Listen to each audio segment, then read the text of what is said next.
new watch, new babes. What's good, TMG fam? It's your boy L, and I'm back with another reaction. How y'all feel? Welcome back to the channel. Salute. So listen, I'll be honest with y'all, man. This is why I pray for boys right here. This is why I pray for boys. To all my fathers out there who have daughters, I pray for you, man. I commend you, but at the same time, I pray for you, bro. It's a lot harder. Yes, there is a double standard out there that we acknowledge, yes. But I pray for y'all, man. Girls sneaking out, that whole ordeal. Like I said, I will continue to pray for y'all, man. The next video is 3 scary, true, sneaking out horror stories, bro.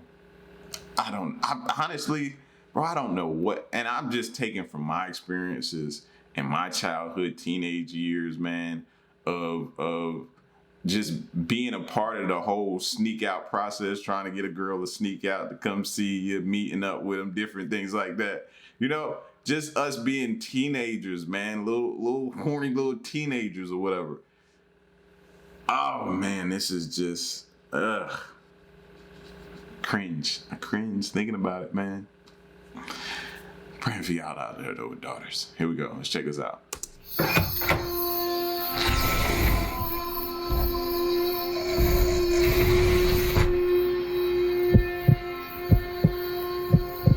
Hold on. Before we get started, I almost forgot. Did I change it? Yes, I did. Okay, let's keep going. My aunt and uncle live in Fort Myers, Florida. Every winter we visit them for a weekend just to see them and escape the cold. This has been a long-time tradition, dating back to when they first moved there about 15 years ago, so we'd been doing this almost as long as I could remember. This happened back when I was 12. My cousin Ashley, who was a year older than me, would always be there, of course, so the two of us would hang out a lot during these visits. She was cool to hang out with, and I related to her a lot, even though I was a young boy and she's a girl.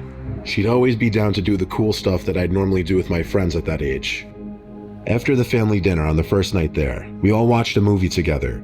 After the movie, our parents hung out with each other in the kitchen drinking wine. They wouldn't let Ashley and I go out that late, as we were only 12 and 13, but Ashley wanted to go to a nearby canal where locals were apparently reporting having seen a 10-foot-long alligator.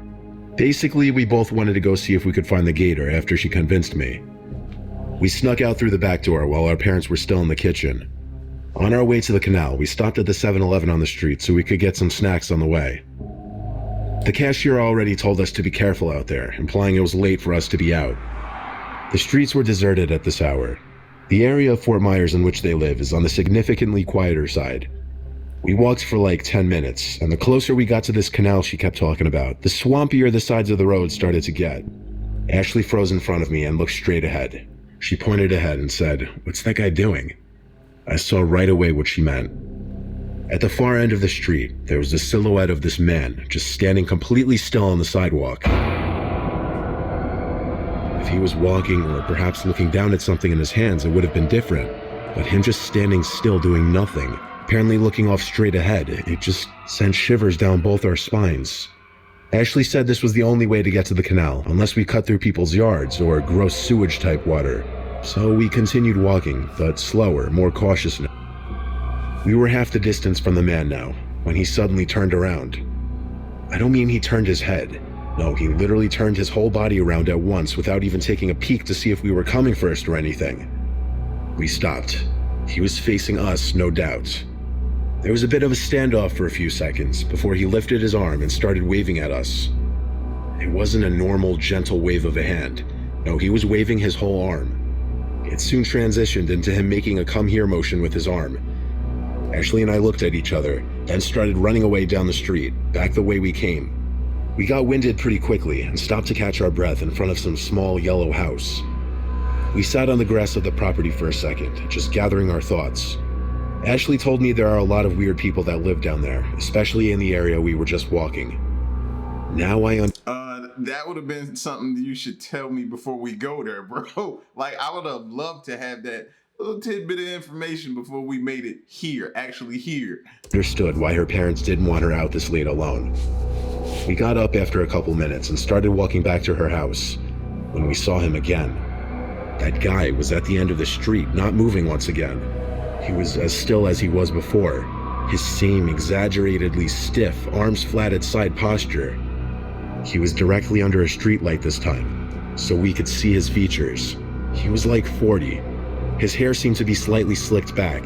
His nose seemed to be fucked up, like it was bent to the side. He was smiling too. He wasn't showing teeth though, it was a closed-mouthed smile. He once again started waving at us. Then, I still don't know why, Ashley got up and waved back at him. As she did this, he stopped waving and his smile disappeared. It was only a few seconds later that he erupted into a full-on sprint towards us. Ashley started screaming and running. I got up off the ground and ran as fast as I could after her. I was in pure shock. I think that's why I couldn't get a scream out. That and it would take extra breath that I didn't have. We ran through people's yards, hopped over fences, and ran down different streets until we finally made it back to her house. The back door was locked now, so unfortunately we had to knock on the door, exposing us. Trying to avoid getting in trouble, we simply said we ran to 7-Eleven to get snacks. While Ashley's parents were more upset than mine, they let us off with just a slap on the wrist, telling us not to go out again at that hour.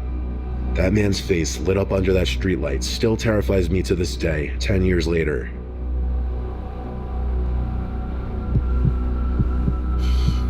You know how bad that could have been, bro? And you had no clue, no idea where they were. Except some of us today who have the tracking devices on the phones. That's one good thing about these phones and technology today, man, is that you have the ability to track your children. But it's no use of tracking them when you get there, they're already dead. So it still, leaves that room for just uncertainty of what could have happened and you not knowing that they were gone, chasing after a gator in the first place. This is why every time I think about having a house in Florida, I think, one, weather, hurricanes, all that type of stuff like that, and then the gator problem down there. And that always makes me say, nope. Thought came in, contemplated for a second, then those two thoughts popped in my mind, and then I'm back to being like, nope, no, never mind.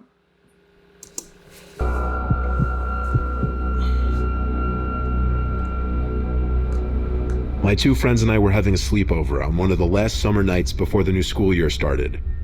We didn't want to end it on a dull note, so we decided later that night that we would sneak out and walk about a mile to our local high school.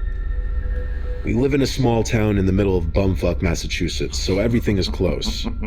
Around 12 a.m., both my friends and I left the house and started making our way to the high school.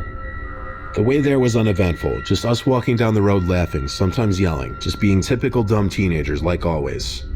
We walked in the middle of the road because it was late and there was hardly any traffic in general. It took about 20 minutes to make it to the high school, where all we did was lay on the turf field, look up at the stars, and talk about the summer, as well as other stupid shit that made us laugh. We actually had such a good time that we laid there for almost an hour, so when we decided to walk back, it was close to 1 o'clock. As we made our way down the road back home, we approached a T intersection. That's where we saw a car. We noticed the car was just sitting there at the stop sign, which was on our side of the road.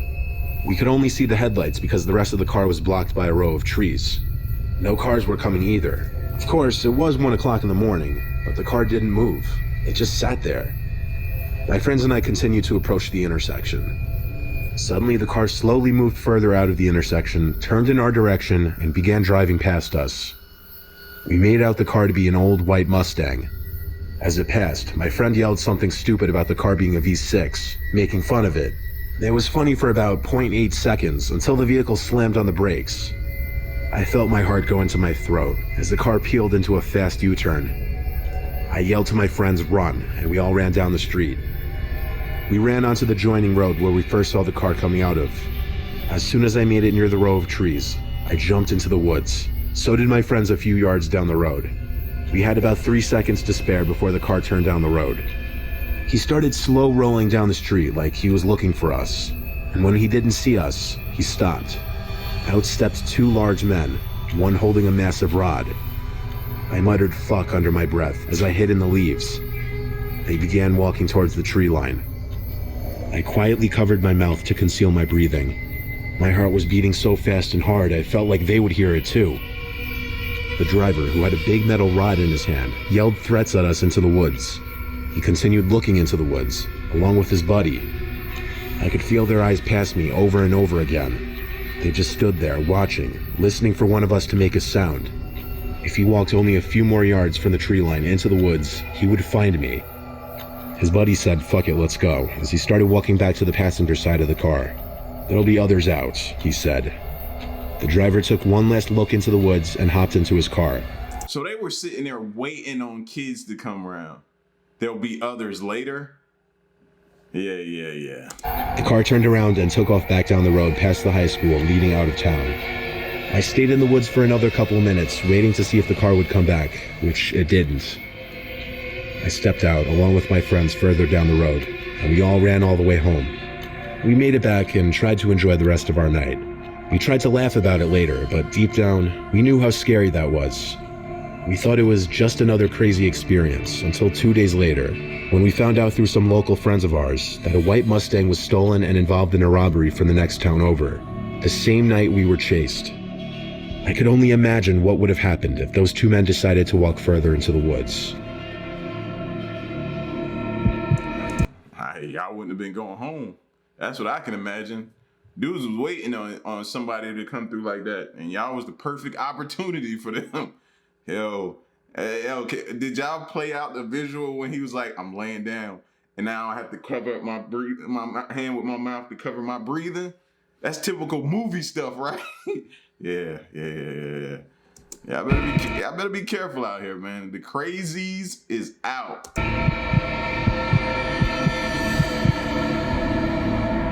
When I was 16, I had a curfew. I wasn't allowed out past 12 on the weekends.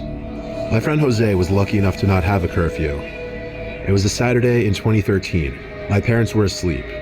Jose wanted to go explore some abandoned hospital across town, so I snuck out of my room very quietly and tiptoed down the stairs.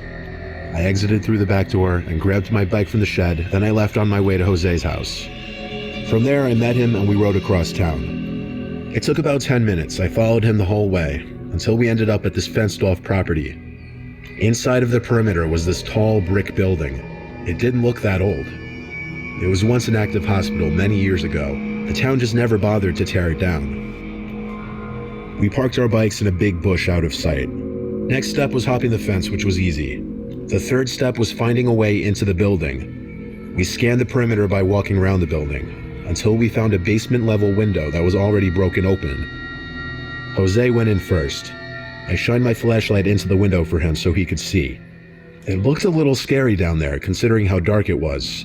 Nevertheless, I wasn't going to bitch out now.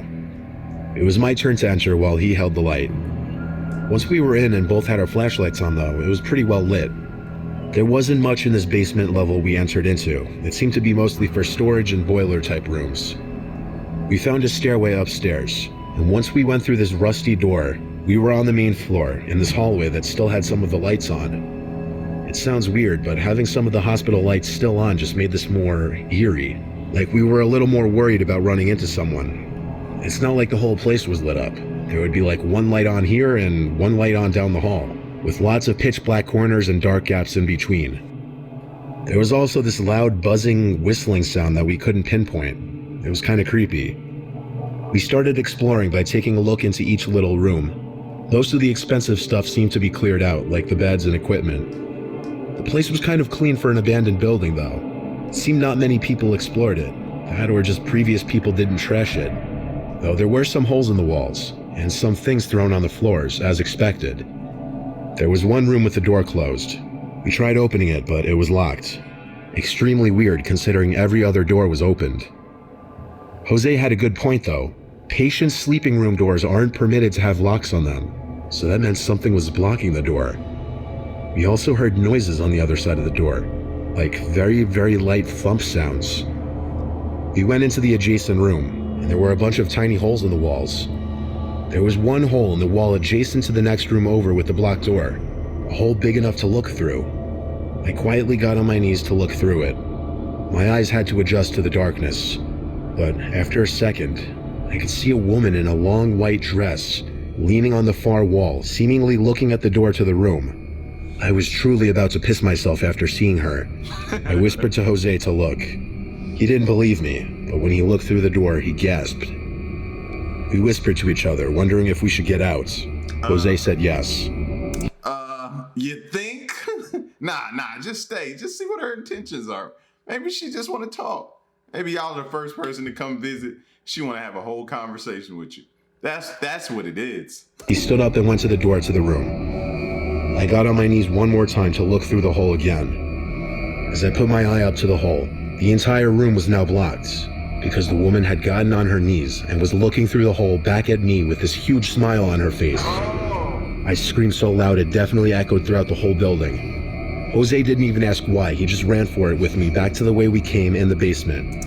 Yo, you gotta love your friends, bro. When you scream, they just run. They don't wait to see what's wrong with you and that. They just get out of there, bro. That's the best. That's the best. He crawled up through the window first, then me. The whole time I was trying to squeeze through the window, I was scared she was going to come up behind me and pull my legs back in. When we were both outside, we ran for our bikes and pedaled all the way back to Jose's. We didn't laugh about it at all. It genuinely was nightmare fuel. I went straight home after saying bye to him. I didn't feel safe being anywhere but inside my house, in my bed. I don't believe in ghosts, so I don't believe that was a ghost. I believe there was actually some psychotic woman in there. But all I'm saying is if I did believe in ghosts, I would 100% believe that's what I saw in that room.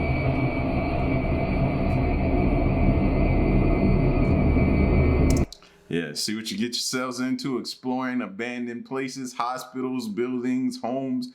Anything abandoned, stay away from it, bro. Like, I don't get the thrill or the excitement or just the curiosity that goes into wanting to explore these places, man.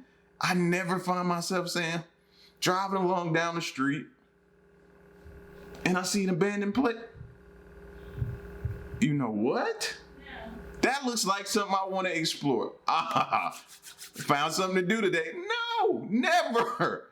Like, it's a million other things I can do with my time, bro. Like, I commend y'all for doing it because y'all provide us ultimately with stories like this that we can sit back and just be like, no, fool, you crazy. You know what I'm saying? So y'all keep doing it. We'll keep watching and listening to it. But other than that, I think the majority of the fam is like, nah, bro, we not going. We not going in there. Y'all have fun. Have fun. Have at it, bro. Let us know how it went.